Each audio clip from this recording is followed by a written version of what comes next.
સોલંકી રામભાઈ હાજાભાઈએ લખ્યો છે, ગેરકાયદેસર કોમ્પ્લેક્સો અને ગૌચર ખુલ્લા કરાવવા બાબત સવિનય સાથ જણાવવાનું કે કોડીનાર શહેરમાં એક નવા બસ સ્ટેશનની સામે સિટી કોમ્પ્લેક્સ, નંબર 2 જાનબાઈ માતાના મંદિર સામે, નંબર 3 મેમણ કોલોની સામે, નંબર 4 શુગર ફેક્ટરી રોડ ઉપર 3 કોમ્પ્લેક્સ, નંબર 5 ગાયત્રી મંદિરની બાજુમાં આ બધા કોમ્પ્લેક્સ ગેરકાયદેસર છે.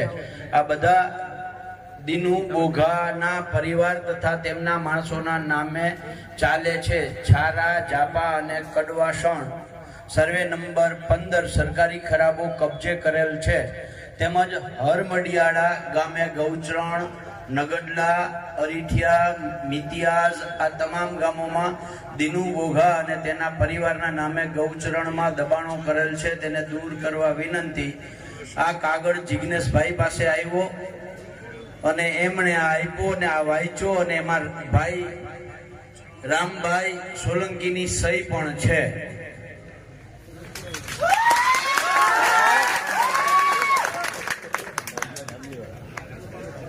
આજના કાર્યક્રમમાં ઉપસ્થિત અને અધ્યક્ષ તેજ તરાર લડાયક ધારાસભ્ય શ્રી જિગ્નેશભાઈ, સેવાદળના રાષ્ટ્રીય પ્રમુખ અમારા સાથી મોટાભાઈ લાલજીભાઈ,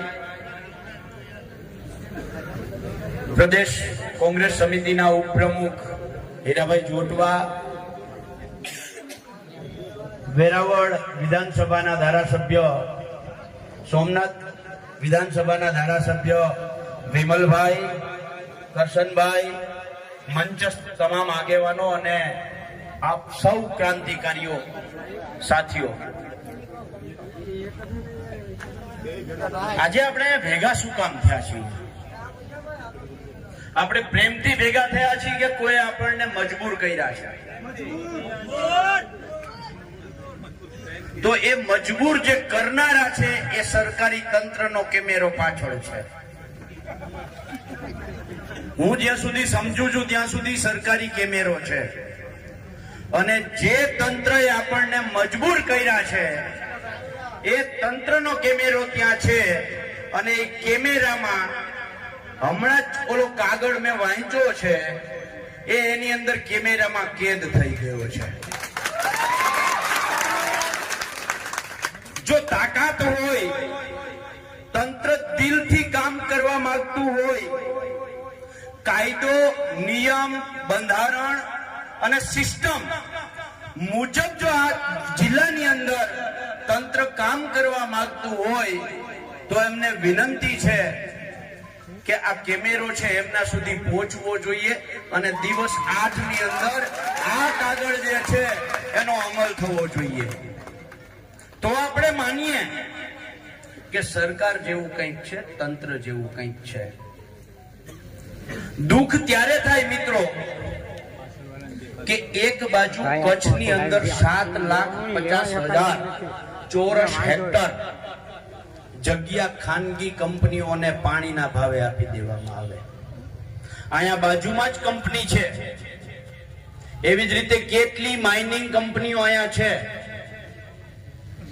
એમાં હજારો હેક્ટર જગ્યા એ કંપનીઓ વાળાને આપી દેવામાં આવે છે અને મારો ગરીબ પોતાની એક છત જ્યારે બનાવે છે ત્યારે આ હુરાતનિયા, ખોટે ખોટું હુરાતન ચડે ને હુરાતનિયા જ કહેવાય ને,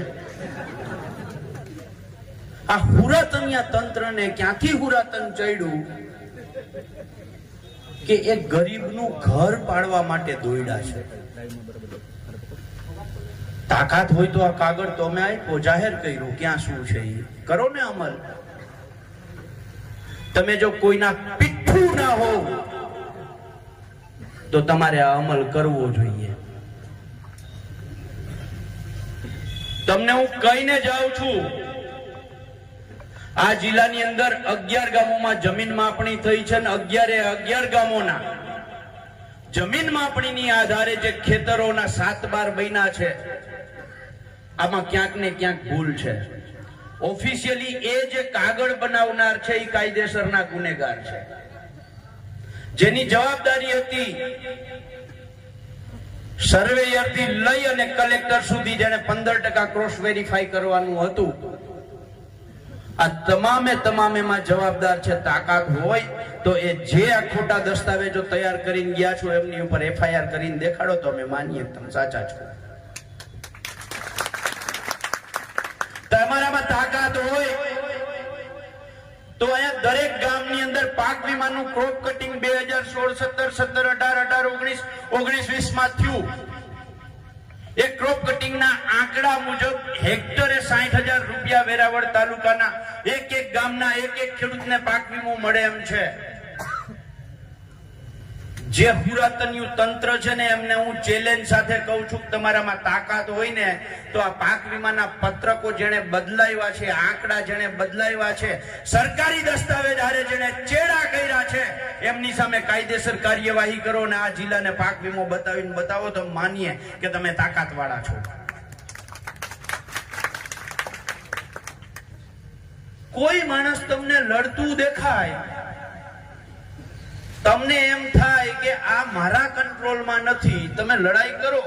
આ સરકારની સિસ્ટમ છે હીરાભાઈ, તમારે લડાઈ કરવાની પણ ક્યાં સુધી ખબર, એના કંટ્રોલમાં રહીને, એને પૂછીને, એની સાથે વાત કરીને તમે એનાથી ઉપરવટ જઈને કંઈ કરવા જાવ એટલે તમારી વિરુદ્ધ પોલીસ કેસ થાય. એટલે તમે કયો એવી જ અમારે લડાઈ કરવાની, તમે એમ કયો આટલું જ કરવાનું તો અમારે એટલું જ કરવાનું, તો દેશમાં બંધારણ, કાયદો, વ્યવસ્થા શું કામ છે ભાઈ? અને જો અમે તમારે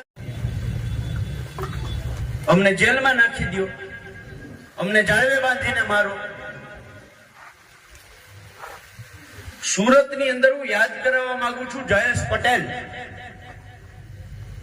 ગુજરાત ખેડૂત સમાજ, જેણે મેટ્રો ટ્રેનની લડાઈ કરી, એની સામે ખેડૂતોને વળતર અપાવવા માટેની, તો જયેશભાઈ પટેલની ખેડૂત સમાજની જે ઓફિસ હતી એ ગયા વર્ષે આ તંત્રએ પાડી નાખી.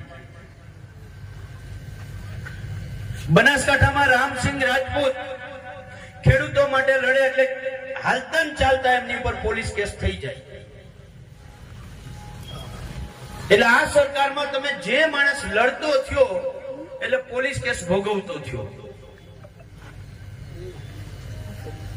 અરે ભાઈ, તમારે લૂંટના જ કેસ કરવા હોય તો જે ખાનગી કંપનીઓ ગૌચર દબાવી લીધા છે, આ રોડ જ બાજુમાં જે રોડમાંથી અમે આવીએ છીએ એ રોડ વાળા જે સરકારી ખરાબાઓ લાગતા વળગતા નેતાઓએ દબાવ્યા છે એ ખાલી કરી આવીને દેખાડો ને, એના કારણે રોડ અટકેલો પડ્યો છે. ખેડૂતોને ત્યાં તમે JCB મોકલીને એનું મકાન પાડી નાખો છો. જે નેતાઓની જગ્યા છે એ ખુલ્લી કરો ને ત્યાં રોડ કરો ને.